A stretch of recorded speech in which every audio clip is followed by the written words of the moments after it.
ടോവിനോ ഒരു super star സ്ഥാനത്തേക്ക് പോകാൻ സാധ്യതയുണ്ട്. നല്ലൊരു എന്റർടൈനറാണ്, ഇന്റലിജന്റ് ഫിലിമാണ്, ഒരുപാട് ട്വിസ്റ്റ് ഉണ്ട്, ത്രില്ലറാണ്, പിന്നെ എഡിറ്റിംഗ് സ്ക്രീൻ പ്ലേ എല്ലാം നല്ലതാണ്. ഇത് ഭയങ്കര വെയിറ്റ് ആയിരിക്കും, മാർക്കോടെ വലിയൊരു വെയിറ്റ് ആയിരിക്കും. മാർക്കോനെ തൂക്കോ? അതേപോലെ വയലൻസ് ഉണ്ട്, അതേ ലെവലിലാണ് പോകുന്നത്. എനിക്ക് തോന്നുന്നു ടോവിനോ അടുത്ത സൂപ്പർ സ്റ്റാർ ആവുക, സ്റ്റാർ ആവും. തകർപ്പൻ പടമാണ്, ഈ കിടിലൻ പടമാണ്. വളരെ ഇന്റലിജന്റ് ആയ ഫിലിമാണ്, ത്രില്ലറാണ്, ട്വിസ്റ്റ് ഉണ്ട്, എല്ലാം കൊണ്ട് ഉഗ്രം പടം. തൃശ്ശ തകർത്തുണ്ട്. തൃശ്ശ അർച്ചന കവി നല്ല തിരിച്ചു വരുവാർത്തിരിക്കണം, എല്ലാം തന്നെ ചെയ്തിട്ടുണ്ട്. വലിയൊരു ഹിറ്റായി.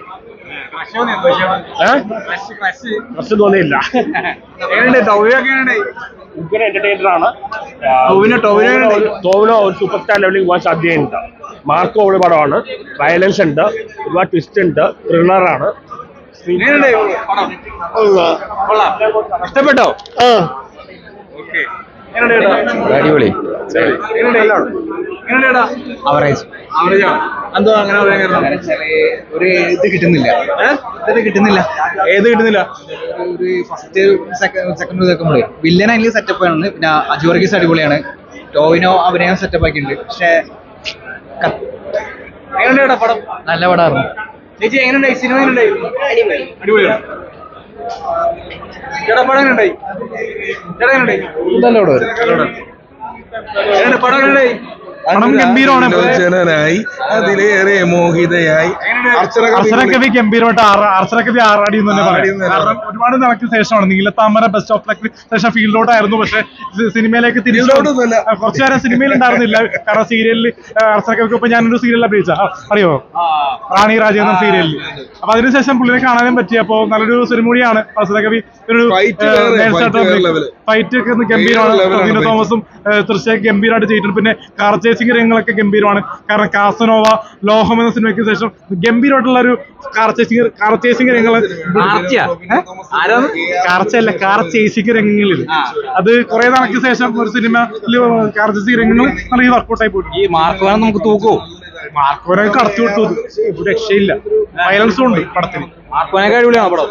മാർക്കോനെക്കാളും 10 ഇരട്ടി എന്ന് തന്നെ പറയാം. അതില് വയലൻസ് ഉണ്ട്, പക്ഷെ ഇതില് വയലൻസ് ഉണ്ടെങ്കിലും കണ്ടിരിക്കാൻ പറ്റുന്ന വയലൻസാണ്. എന്താ ഒരു സിനിമയിൽ അടിപൊളിയായിട്ട് തോന്നിയൊരു ഘടകം? പടം കണ്ടപ്പോ ഇതൊരു സോഷ്യൽ മെസ്സേജുള്ള സിനിമയാണ്. മെസ്സേജ് എന്ന് പറഞ്ഞാൽ പെണ്ണുങ്ങളുടെ കൂടെ സെക്സ് ഏർപ്പെടുമ്പോ അത് കണ്ടന്റ് വീഡിയോ ആക്കി ചിത്രീകരിക്കുക, പ്രോൺ സൈറ്റിൽ അപ്ലോഡ് ചെയ്യുക എന്നുള്ള ലോകത്ത് നടക്കുന്നുണ്ട്. അപ്പൊ അതിനേക്കുള്ളൊരു ഭീഷണിപ്പെടുത്തുന്ന സിനിമ കൂടിയാണ്. കാരണം ഒരാളോട് സെക്സിൽ ഏർപ്പെടുന്നത് തെറ്റല്ല.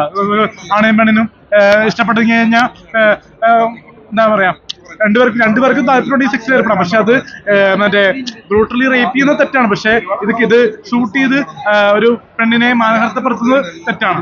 പൈസക്ക് വേണ്ടി എന്തും ചെയ്യാവുന്ന രീതി, പൈസക്ക് വേണ്ടി സ്വന്തമായിട്ട് അധ്വാനിക്കുക, ബിസിനസ് ചെയ്യുക, നല്ല രീതിയിൽ പോവുക. അല്ലാണ്ട് ഈ ചീറ്റിങ്ങിലൂടെ പൈസ മേടിക്കുന്നത് ശാശ്വതമല്ല, അത് മരണത്തിലേക്ക് കലാശിക്കും എന്ന് പറയുന്നത്. പടം ഹിറ്റാ. പടം ടൊവിനോന്റെ അടുത്ത 100 കോടികൾ ബീർ. 40 മിനിറ്റ് ഭയങ്കര സംഭവമായിരിക്കും. മലയാള സിനിമ ഇതുവരെ കാണാത്ത 40 മിനിറ്റ് ആയിരിക്കും എന്നൊക്കെ പറഞ്ഞിട്ടുണ്ട്. പക്ഷെ ആ ലാസ്റ്റ് 40 മിനിറ്റ് ഭയങ്കര ബോറടിച്ചിരിക്കും. ശരിക്കും ലാഗായിട്ട് തോന്നി. എങ്ങനെയാലും തീർന്ന് കിട്ടിയാൽ മതി, അങ്ങനത്തെ ഒരു ഫീൽ വന്നു. കാരണം അവർ ബിൽഡപ്പായിട്ട് എടുത്ത സീൻസ് എല്ലാം നമുക്ക് കാണുമ്പോൾ ഭയങ്കര എക്സാഗ്രേറ്റ് ചെയ്തെടുത്ത പോലെ തോന്നി. അതുകൊണ്ട് തന്നെ എനിക്ക് ഇംപ്രസീവായി തോന്നിയില്ല. അത്രയും ഒരു ആവറേജ് ത്രില്ലർ, അത്രയും അങ്ങനെ പറയാം. ആവറേജ്? അതെ, ആവറേജാണ് എനിക്ക് തോന്നിയത്. ഞാൻ ട്രെയിലർ കണ്ടിട്ട് പ്രതീക്ഷിച്ചത് ഒരു ഇൻവെസ്റ്റിഗേഷൻ ത്രില്ലർ, നല്ലൊരു ത്രില്ലർ പടം, ഫോറൻസിക് ഒക്കെ പോലെ അല്ലെങ്കിൽ ആ ജോണറുള്ള പടം പ്രതീക്ഷിച്ചത്. ഇതിലുള്ളത് ഒരു ആക്ഷൻ ഫിലിമാണ്. ഒരു മാസ് സീൻസ് ഒക്കെ ഉള്ള ഒരു കൊമേഴ്ഷ്യൽ ആക്ഷൻ ഫിലിം, ആ ടൈപ്പാണ്. പിന്നെ പടമായാലും ഫസ്റ്റ് ഹാഫിൽ എങ്ങനെ പോകണോ അതിന്റെ ടോട്ടൽ ഓപ്പോസിറ്റ് ആണ് സെക്കൻഡ് ഹാഫ്. കഥ വേറെ ഇങ്ങോട്ടേക്ക് പോയി, ടോട്ടൽ വേറെ പുതിയ ക്യാരക്ടേഴ്സ്, പുതിയ ഒരു അങ്ങനത്തെ രീതിയിൽ പോയി. ലാസ്റ്റൊക്കെ ആകുമ്പോൾ ഒരു സ്കൂപ്പ് പടമാതിരി തോന്നും. എനിക്കിഷ്ടപ്പെട്ടില്ല. എനിക്കൊരു ആവറേജ് ഫിലിമായിട്ട് തോന്നിയുള്ളൂ ടോട്ടൽ.